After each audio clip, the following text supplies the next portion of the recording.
The May sun blazed overhead in Washington, D.C., casting a golden glow over the city as Donald Trump, freshly sworn in as the 47th President of the United States, prepared to make a declaration that would forever shift America's ties with West Africa. It was an ordinary Thursday at the White House. Corridors buzzed with aides darting in all directions, phones rang without pause, and the scent of freshly brewed coffee drifted through the air.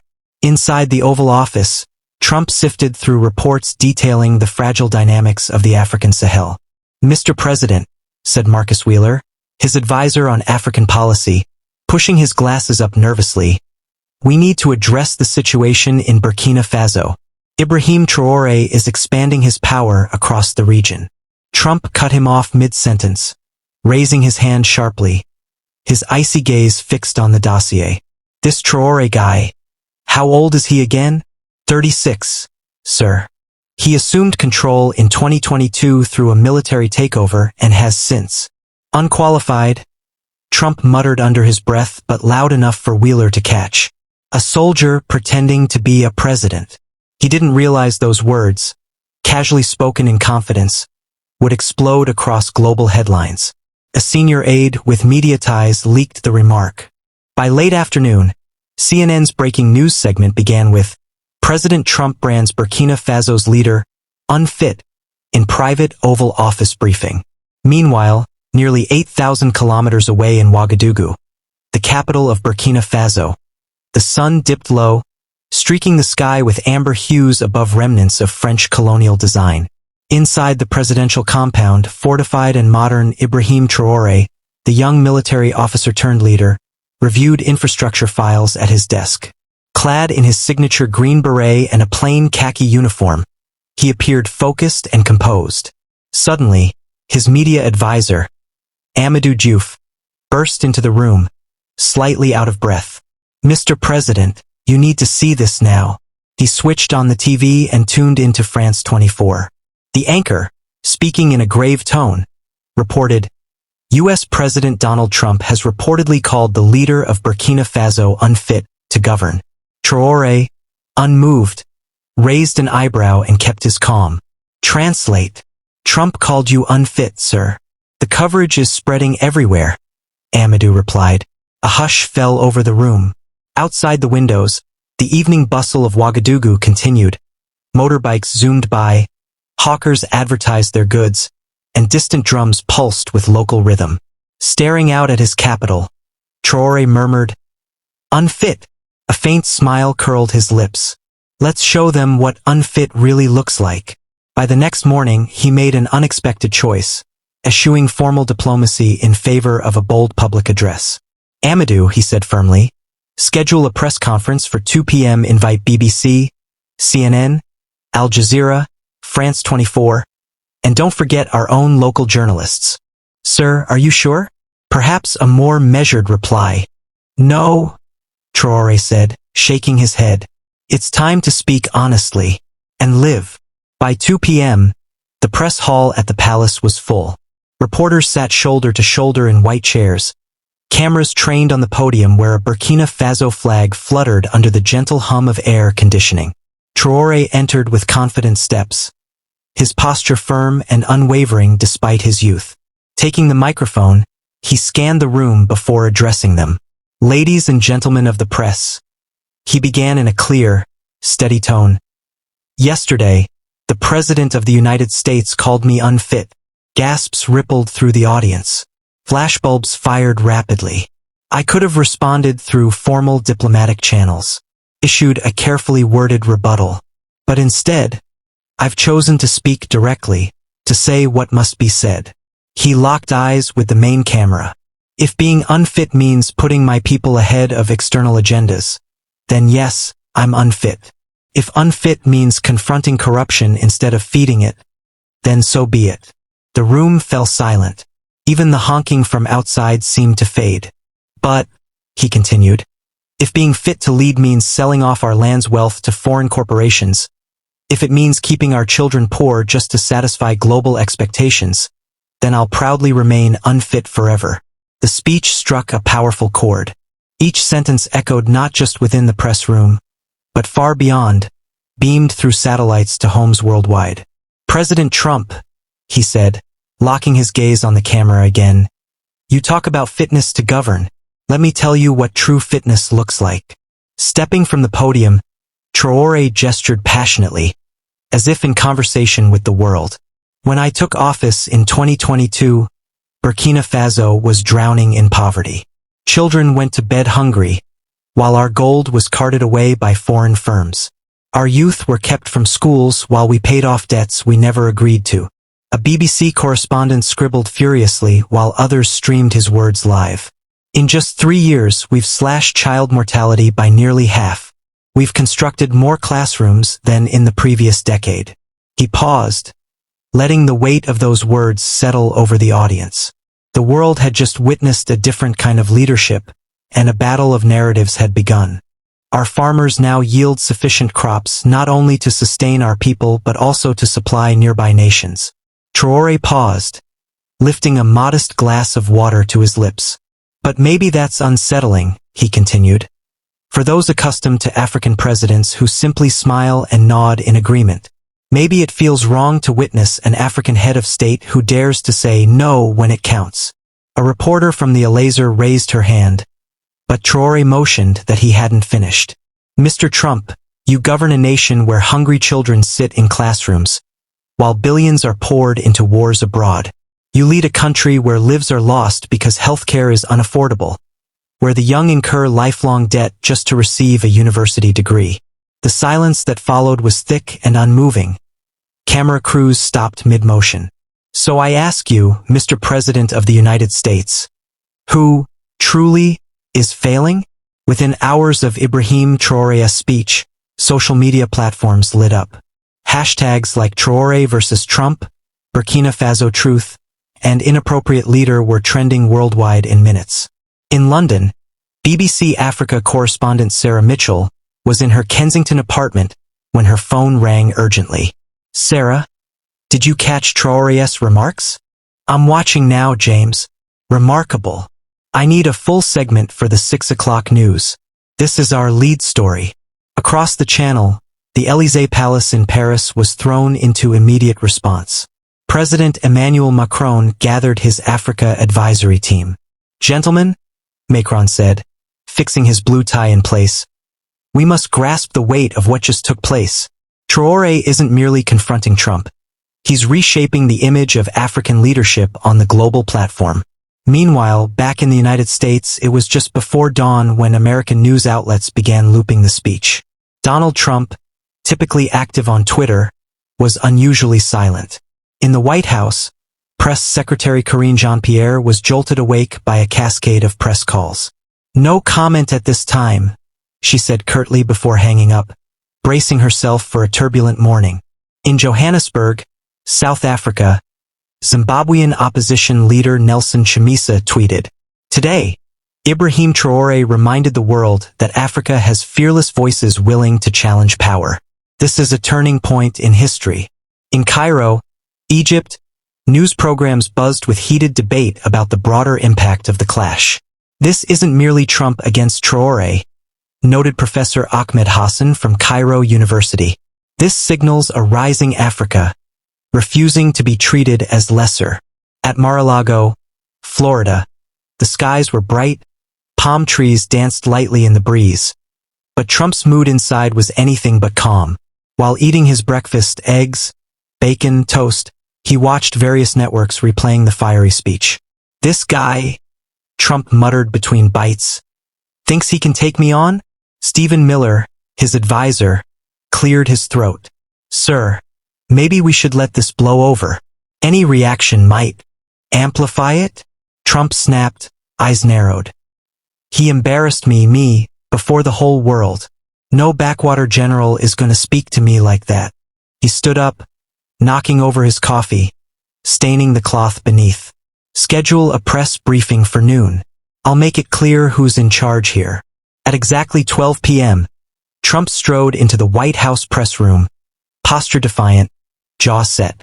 The press corps leaned forward, sensing a moment. "Ladies and gentlemen," he began, eyes locked on the lens. "Yesterday, A military ruler from a country most Americans couldn't find on a map decided to insult me. He paused, drawing dramatic tension. Ibrahim Traoré, this immature leader who seized control through a coup, wants to lecture the United States on democracy? He gestured broadly, voice rising. Burkina Faso is among the world's poorest and most unstable nations. Terror groups hold vast regions hostage. Refugees flee in desperation. And this man presumes to give me lessons in governance. No one in the room spoke, but every camera was rolling. Let me be absolutely clear, Trump stated firmly. The United States does not take cues from crumbling nations ruled by unelected strongmen. If Mr. Traoré wants to play among global powers, he should first learn to lead his own people. The speech fractured the global conversation. It was as though an unseen boundary had been etched across the globe, those backing Trump on one side, those uplifted by Traoré's defiance on the other. In Accra, Ghana, President Nana Akufo-Addo called a special African Union summit. This moment had changed everything. The organization's sleek, modern headquarters buzzed with activity as diplomats from across Africa arrived. Behind closed doors, Brother Akufo-Addo addressed the assembly. Regardless of our personal opinions on President Traoré's approach, we must not allow African leaders to be humiliated like this on a global platform. Gradually, African heads of state began making public statements. Nigeria's President Bola Tinubu declared, "Africa demands respect and honor. We stand by our brother Ibrahim Traoré in defending the continent's sovereignty." Meanwhile, across the Atlantic, European governments found themselves treading carefully. In a confidential phone call, President Macron spoke with the German Chancellor. "Emmanuel," the Chancellor said, "this is a sensitive matter. We must avoid isolating the US or the African nations." Macron nodded, gazing out at the gardens of the Élysée Palace. Traoré raises valid points. France must also reconsider its stance toward Africa. Back in Africa, spontaneous protests began sweeping through capital cities. In Dakar, Senegal, youth flooded the streets with banners reading, "Traoré speaks our truth. Africa is no one's colony." In Lagos, Nigeria, Africa's largest metropolis, students gathered peacefully at the University of Lagos. Chinelo Okafor, a 22-year-old political science major, took the lead with a megaphone. "Our leaders have bowed to Western pressure for too long. Today, Traoré has reminded us of our worth." Applause erupted. Cell phones recorded the moment, soon going viral on social media. In Latin America, where nations share a history of U.S. interference, leaders like those in Bolivia and Venezuela voiced their support. "What Ibrahim Traoré has done," the Venezuelan president said in a broadcast, "is speak the truth many have feared to say aloud." Then came Tuesday when everything shifted again. President Traoré was touring a newly completed school on the outskirts of Ouagadougou. The modest campus had freshly painted blue walls, sturdy wooden desks, and children laughing in the sunlit courtyard. Traoré was deep in conversation with teachers about the hurdles facing rural education when his aide, Amadou, quietly approached. "Mr. President," he whispered. "Urgent call. It's the Chinese ambassador." Traoré politely excused himself and stepped into a quiet corner. "President Traoré," came the ambassador's voice, formal but cordial. "We need to speak urgently. There's a proposal you may find interesting." "I'm listening." "Not over the phone," the ambassador insisted. "Can we meet later today?" 2 hours later, in a chamber adorned with African art inside the presidential residence, Traoré faced Ambassador Li Wei. The ambassador, in his 50s, adjusted his glasses, opened a leather briefcase, and presented several documents. "My government has been observing the situation between you and President Trump closely," he began. Traoré gave a small nod. "China believes the moment is ripe for deeper Asia-Africa cooperation. We propose a $2 billion infrastructure investment, roads, hospitals, schools, solar projects, across Burkina Faso." Traoré quickly scanned the pages, noting figures and project outlines. "And in return?" he asked, aware that such offers often had strings. just a strategic alliance. Burkina Faso would serve as a logistical gateway for China in West Africa. No compromise to your sovereignty. Traoré closed the folder and leaned back. I'll need time to consider. Of course. But if the agreement is finalized, the announcement will be made simultaneously in Beijing and Ouagadougou. Tomorrow, 3 p.m. local time. It was a calculated move. Li Wei knew the exact global ripple that such a statement would cause. At the height of a growing diplomatic standoff with the United States, whispers of a potential agreement between China and Burkina Faso surfaced, even before anything was formally disclosed.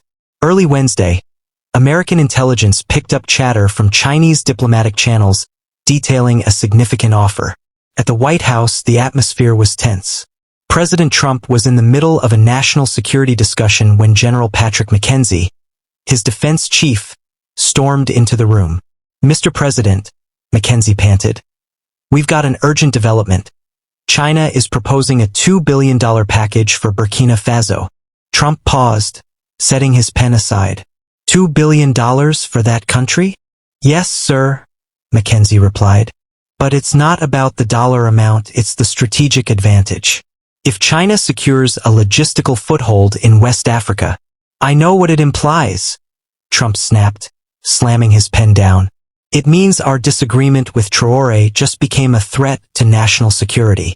Meanwhile, across the ocean in Ouagadougou, President Ibrahim Traoré convened an emergency session with his cabinet. The atmosphere was electric, ministers voicing strong opinions about the Chinese offer. This funding could catapult our economy forward, argued Economy Minister Fatima Wedraoui. It's 2 decades of progress in just a few years. But at what cost? Foreign Minister Moussa Diabaté countered. We can't afford to exchange one master for another. Traoré listened silently before walking to a map of the world pinned on the wall. We've been mere pieces in others' grand strategies, France, America, now China. They all come wanting something. Pointing to Burkina Faso, he said, perhaps the time has come for us to set our own terms. Just then, his phone buzzed. A direct line, Washington was calling. President Traoré, came a firm voice. This is Jake Sullivan, U.S. National Security Advisor. President Trump would like to speak with you. It was Thursday noon in Ouagadougou and 6 a.m. in Washington. Traoré stood at his office window watching the sun brighten the streets below. Trump, still in sleepwear, had gathered his advisors for a crucial call. President Traoré, Trump began, voice calm.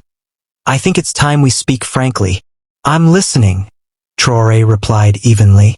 Maybe I spoke out of turn before. Maybe I didn't grasp the full picture in your country. Traoré raised a brow, surprised by Trump's shift in tone. And perhaps, Trump went on, America hasn't paid enough attention to the nations in Africa that are truly eager to grow. Mr. President, Traoré said carefully, I never looked for conflict. I acted only when I had to defend our dignity and sovereignty. I get that, Trump said, and I respect that. A leader's duty is to defend his nation. He hesitated, clearly trying to defuse a tension of his own making. Let me be direct. Ibrahim, can I call you that? You may, Mr. President. Well, Ibrahim, I've heard about the Chinese proposal. $2 billion is significant. But let me counter with something better. Traoré leaned forward with interest. The U.S. is willing to invest $3 billion over 5 years. Roads, hospitals, schools, farming. No conditions. We just want to work with Burkina Faso.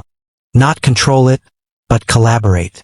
Standing again, Traoré gazed at the waking city below, ordinary people unaware of the historic call taking place. President Trump, he finally said, that's a generous offer, but you must understand Burkina Faso isn't a commodity. We never were, and we never will be. I see that now, Trump replied, sounding genuine. If we're going to be partners, it has to be built on respect, not a bidding war. Then allow me to propose something in return, Traoré said. Keep your $3 billion. Instead, open your markets to our crops. Simplify visas for our students. Treat us as equals, not as recipients of generosity. There was a long pause. Ibrahim, Trump finally said, "I think you and I are going to get along just fine." And so, what began as a simmering diplomatic incident ignited by the word inappropriate evolved into a turning point in West African relations, driven not by wealth or dominance, but by a shared principle, mutual respect. 3 months later, Trump would step foot in Burkina Faso for the first time, greeted by cheering crowds in Ouagadougou, and Ibrahim Traoré would become the first Burkinabe leader to address the U.S. Congress. But that's a story for another day.